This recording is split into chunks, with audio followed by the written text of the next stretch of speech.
The penthouse glowed with lights across Manhattan, but CEO Clara Voss sat alone before an empty table set for two. Every night she opened the same old card. "I'll be home this Christmas. Jack. He died in an accident 4 years ago." He never came home. The doorbell rang through the sound of falling snow. On the doorstep stood Ethan Ward, Jack's best friend, holding his young daughter's hand and clutching an old wrapped box. "I'm sorry to intrude," he said quietly. "Jack asked me to give you this gift, but it took me 4 years to find the courage." Clara opened the box. Inside was a glass snow globe, engraved, "To Clara, for our next Christmas together." She trembled, holding the globe, tears mixing with the reflected snow. "Jack told me," Ethan said, "if I ever found you alone at Christmas, to remind you that he never wanted you to stop living." The little girl looked up. "Daddy said it's time for smiles again." And in the falling snow outside the window, Clara cried, the first smile in so many frozen winters. Clara Voss was 34 years old, CEO of Voss Atelier, an international fashion empire. To the outside world, she was the picture of success, beautiful, powerful, in control. But inside, she'd been hollow since the accident that took her husband 4 years ago. Jack Voss had been a brilliant fashion designer, her creative partner and soulmate. They'd built Voss Atelier together, transforming it from a small boutique into a global brand. And then, one December night, he was gone. Every Christmas since, Clara set a table for two. She opened Jack's last card, the one he'd given her that final morning. She lit candles and waited, as if somehow he might still come home. Her assistant had tried to get her to stop. "Ms. Voss, this isn't healthy." But Clara couldn't let go. The ritual was all she had left. Tonight, Christmas Eve, she sat in her penthouse overlooking Central Park, watching snow fall on the city below. The table was set with their wedding china. 2 glasses of wine, 2 plates, one for her, one for a ghost. The doorbell rang. Clara frowned. She hadn't ordered anything. She wasn't expecting anyone. She opened the door. A man stood there, tall, with tired eyes and a long scar across his left temple. He held the hand of a little girl, maybe 8 years old, bundled in a winter coat. In his other hand, he held a wrapped box, old and slightly worn. Clara's breath caught. "Ethan?" Ethan Ward gave her a small, sad smile. "Hello, Clara." She hadn't seen him since Jack's funeral. He'd been in the accident too, the one that killed Jack. He'd survived with severe injuries, including traumatic brain damage, that left him with partial amnesia. "What are you doing here?" Clara asked, not unkindly, just confused. "I'm sorry to intrude," Ethan said. "I know it's late, but I needed to give you something." He held out the wrapped box. Clara stared at it. "What is it?" "A gift from Jack. He asked me to give it to you if—" Ethan's voice broke. "If he didn't make it home." Clara's hands trembled as she took the box. "You've had this for 4 years?" "I forgot," Ethan said quietly. "The accident. I lost a lot of memories. But recently they've been coming back. And I remembered. I remembered Jack handing me this box that morning, telling me to keep it safe, to give it to you if anything happened to him." The little girl tugged on Ethan's hand. "Daddy, it's cold." "I'm sorry," Clara said quickly, stepping back. "Come in, please." They entered the penthouse. The little girl's eyes went wide at the Christmas decorations, the view of the city, the enormous tree in the corner. "This is Lily," Ethan said, "my daughter." "Hello, Lily," Clara said softly. "Hi," Lily replied shyly. Clara set the wrapped box on the coffee table, staring at it like it might explode. "Would you like some hot chocolate?" she asked, needing something to do with her hands. "That would be nice," Ethan said.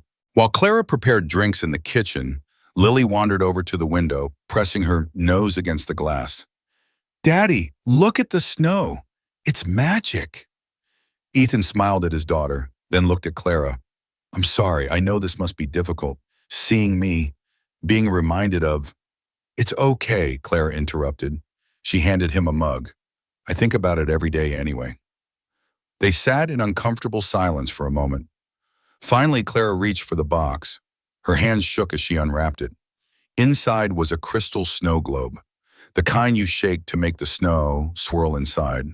But this one was special, handcrafted, with tiny details inside, a miniature couple dancing, surrounded by Christmas lights.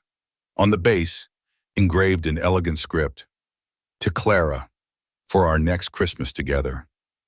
Love always, Jack." Clara's vision blurred with tears. "He bought it 3 months before the accident," Ethan said quietly.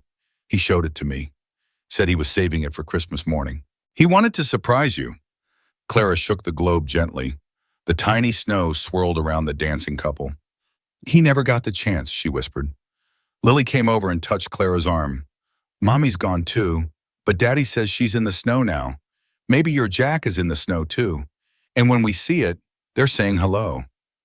Clara looked at this wise little girl and felt something crack inside her chest, the ice that had been frozen there for 4 years. "That's a beautiful thought," Clara said, her voice breaking. Clara made dinner for 3, surprising herself with the desire for company. They sat at the table she'd set for 2, pulling up a third chair for Lily.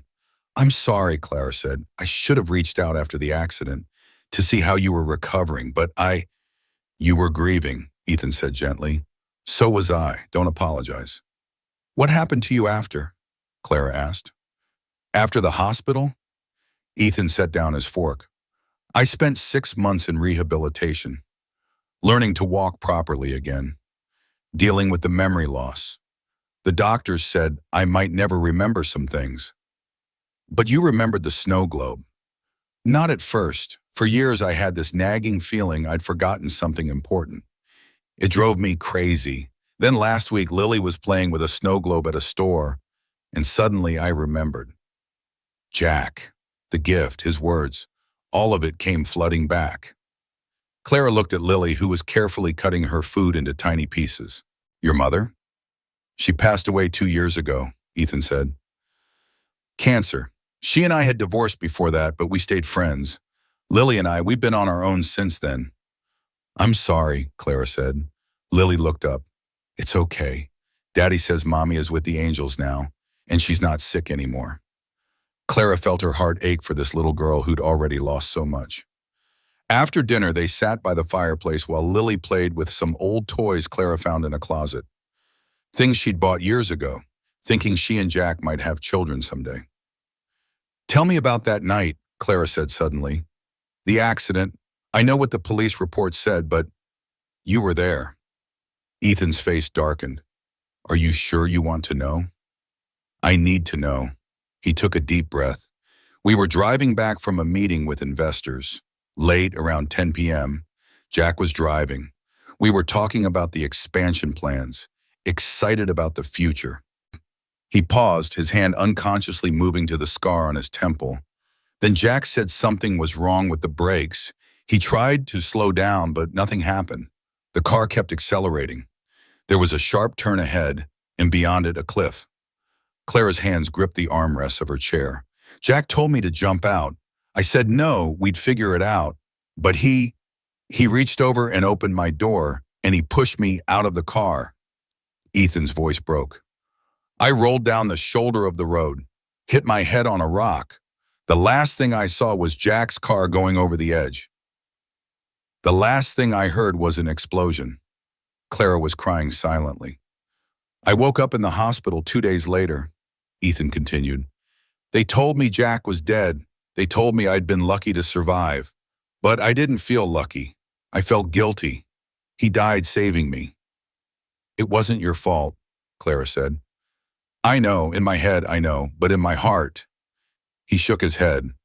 "That's why it took me 4 years to come here. I couldn't face you, couldn't face the fact that I was alive, and Jack wasn't." They sat in silence, both lost in their grief. Finally, Lily spoke up. "Daddy says Uncle Jack was a hero. He says heroes make sure other people get to keep living." Clara looked at the little girl. "Your daddy is very wise." "Also," Lily added, pulling something from her pocket, "I drew this for you." She handed Clara a folded piece of paper. Clara opened it. It was a crayon drawing of 3 people standing under a Christmas tree. 1 tall man, 1 woman with long hair, and 1 little girl. They were all holding hands. That's you, Daddy, and me, Lily explained. Because Daddy said you're alone at Christmas, and nobody should be alone at Christmas. Clara pressed the drawing to her chest, unable to speak. That night, after Ethan put Lily to bed in the guest room, he and Clara stood by the window, watching snow fall over the city. There's something else, Ethan said, something I remembered, something I didn't tell the police at the time, because I wasn't sure if it was a real memory or a dream from the head injury. What is it? Before we crashed, Jack said a name. He was angry, scared. He said, Victor did this. Victor cut the brakes. Clara went very still. Victor? Victor Lang? Victor Lang had been Voss Atelier's CFO. He'd been pushing hard for the company to go public, to sell to a larger corporation. Jack had been opposed, wanting to keep the company independent. Victor had left the company shortly after Jack's death, taking a golden parachute severance package that Clara, in her grief, had simply approved without question. You think Victor sabotaged the car? Clara asked. I don't know, Ethan admitted. Like I said, I can't be sure if it's a real memory or something my injured brain created. But Jack said it. I'm certain of that now. Clara turned from the window, her grief transforming into something else, something harder. The police ruled it a mechanical failure, she said, but they never investigated thoroughly. Jack's death was ruled an accident, and the case was closed. Clara, I didn't tell you this I need to know, Clara interrupted. If someone killed Jack, if someone took him from me deliberately, I need to know. She looked at Ethan, her eyes fierce. Will you help me find out? Ethan studied her face. Then he nodded. Yes, I owe Jack that much. I owe you that much. Clara picked up the snow globe from where it sat on the mantel. She shook it, watching the snow swirl around the tiny dancing couple. Jack, she whispered, if someone did this to you, I promise I'll find out, and I'll make sure they answer for it. The next morning, Clara called her head of security. I need you to pull all records related to the vehicle maintenance for my husband's car, the one from the accident 4 years ago. Ms. Voss, that case is closed. I don't care. Pull the records. Within 2 days, she had a file on her desk, maintenance records, insurance documents, police reports. And there, buried in the paperwork, was a discrepancy. The car had been serviced the day before the accident, at a garage that wasn't their usual one, a garage that, when Clara's investigator checked, had gone out of business 3 years ago. The mechanic who'd signed off on the service? No such person existed in any database.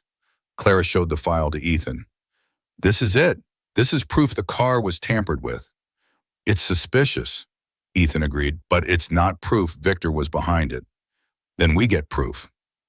Over the next week, Clara became someone she'd never been before. Not a grieving widow, not a CEO going through the motions, but a woman on a mission. She hired a forensic accountant to examine Victor Lang's finances from that time period. She had her security team track down everyone who had worked at that garage. She reviewed every email, every document, every piece of correspondence from the months leading up to Jack's death. And slowly, a picture emerged. Victor had been embezzling from Voss Atelier for years. Small amounts at first, then larger. Jack had discovered it. He'd confronted Victor the week before the accident, threatening to go to the police. Clara found the email thread. Jack's words, "You have 48 hours to return the money and resign, or I'm pressing charges." Victor's response, "You're making a mistake. Think about what you're risking." There were no more emails after that. Clara sat in her office, staring at the screen, shaking with rage. "He killed Jack to cover up theft," she said to Ethan. "He murdered my husband over money." "And Clara," Ethan said carefully, "this is enough to reopen the investigation. We can take this to the police." "No," Clara interrupted, "not yet. I want more. I want proof so damning he can't deny it. I want him to know I'm the one who caught him." She'd spent 4 years frozen in grief. Now she was burning with purpose. They dug deeper. Clara discovered that Victor had taken out a life insurance policy on Jack, listing himself as a beneficiary.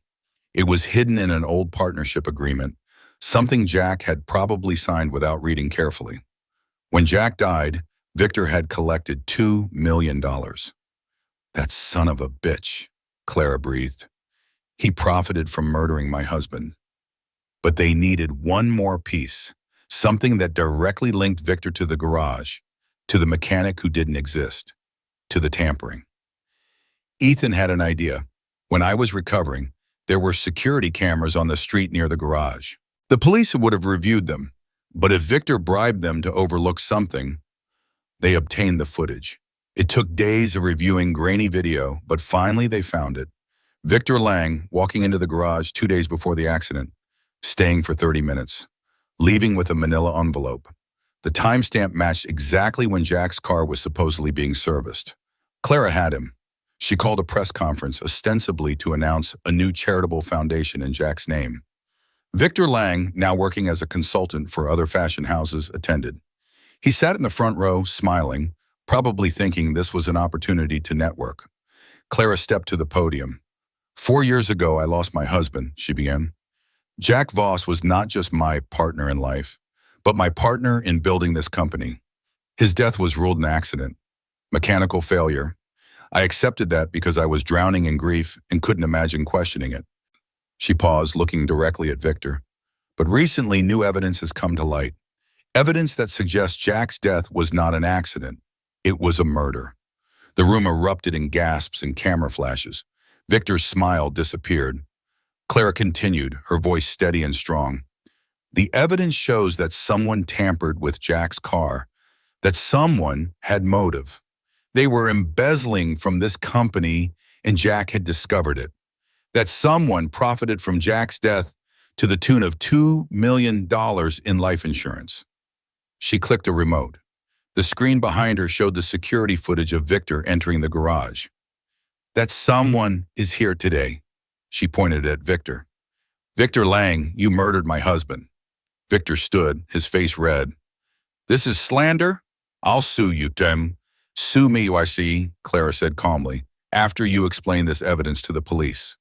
The doors opened. 2 detectives walked in. Victor Lang, you're under arrest for the murder of Jack Voss and embezzlement. As they handcuffed him, Victor looked at Clara with pure hatred. You can't prove anything. I already have, Clara replied. Jack trusted you. He considered you a friend, and you killed him. She leaned in close. Justice delayed is not justice denied. Victor was led away. The room exploded with questions from reporters, but Clara simply walked off the stage. Ethan met her in the hallway.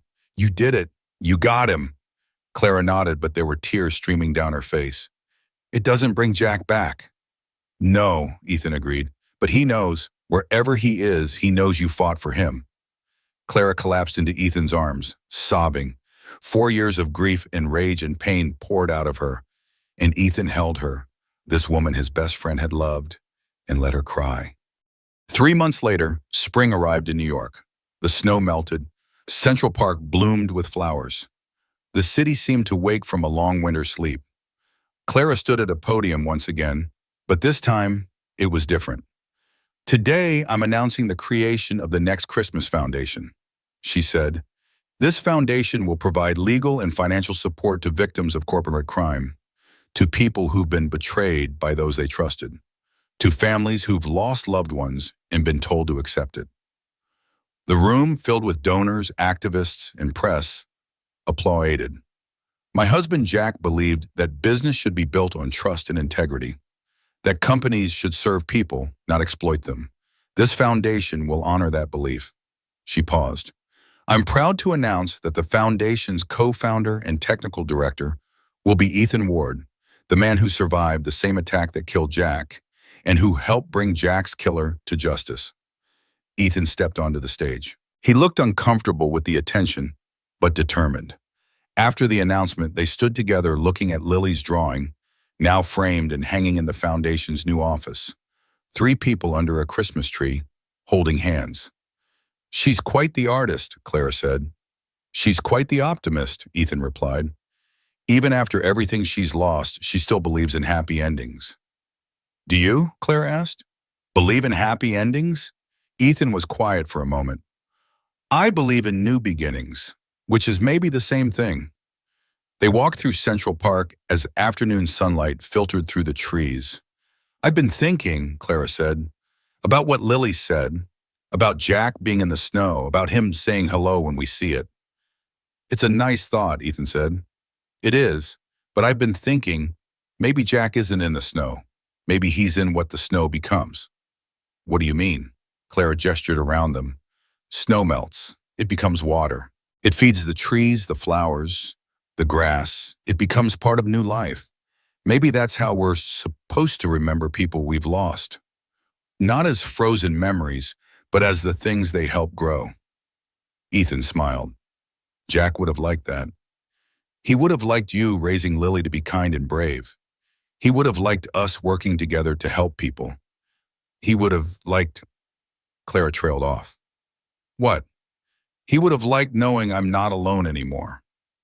They stopped walking, stood facing each other in the middle of the path. Clara, Ethan began. I'm not ready, Clara interrupted, for anything more than friendship. Maybe I won't be for a long time. Maybe ever. But I want you to know that having you and Lily in my life, it's the first time in 4 years that I've felt like living instead of just existing. Ethan took her hand. Friendship is enough. More than enough. Jack loved us both. Maybe he brought us together to make sure neither of us had to grieve alone. Maybe, Clara agreed. They continued walking, hands linked, while children played in the park around them. That evening, Clara did something she hadn't done in 4 years. She took down Jack's place setting. She put away the second wine glass. She opened the curtains she'd kept closed. She kept the snow globe on the mantel, but she set it next to a new photograph. One of her, Ethan, and Lily at the foundation launch, all three of them smiling. Life wasn't about replacing what was lost. It was about making room for what could be found. 1 year later, Christmas returned to New York. Clara's penthouse was filled with light and laughter. Lily was helping decorate the tree, narrating every ornament placement like a sports announcer. And here we have the golden star going for the top branch. It's a difficult angle, but success. Ethan was in the kitchen, attempting to make Christmas cookies from a recipe that was apparently much harder than YouTube had made it look. Clara, how much is a pinch of salt? However much you can pinch between your fingers, Clara called back, laughing. That seems imprecise for baking. Welcome to the art of cooking. Clara stood in the middle of her living room watching this scene and felt something she hadn't felt in 5 years. Complete. The table was set for 3, the curtains were open, music played softly. On the mantel sat 2 snow globes now, the one Jack had given her, and a new one, a gift from Lily, with 3 figures inside instead of 2. Clara picked up Jack's globe and shook it gently. Thank you, she whispered. For Ethan, for Lily, for giving me the gift even though you couldn't deliver it yourself. You always did know what I needed before I did. She set the globe down and picked up the new one. To Clara, she read the inscription.